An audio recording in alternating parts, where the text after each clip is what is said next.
अस्सलामुअलैकुम।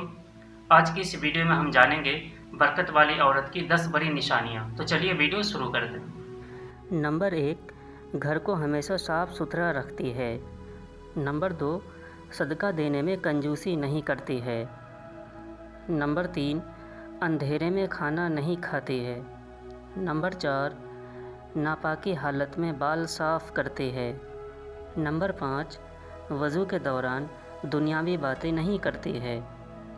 नंबर 6, अल्लाह की दी हुई नेमतें सब्र शुक्र करके खाती है। नंबर 7, बिला ज़रूरत ज़्यादा बातें नहीं करती है। नंबर 8, अपनी औलाद को बद्दुआ या गाली नहीं देती है। नंबर 9, उल्टे पड़े जूते चप्पल को फ़ौरन सीधा कर देती है।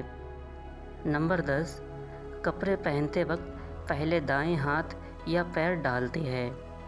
तो बरकत वाली औरत की ये 10 निशानी है। तो सामीन, मुझे उम्मीद है ये वीडियो आपको पसंद आया होगा, तो इसे ज़्यादा से ज़्यादा अपने दोस्तों में शेयर करें और चैनल पर नए तो चैनल को सब्सक्राइब कर लें इसी तरह की मालूमाती वीडियो को देखने के लिए। मिलते फिर किसी और मालूमाती वीडियो के साथ। आज की इस वीडियो में बस इतना ही।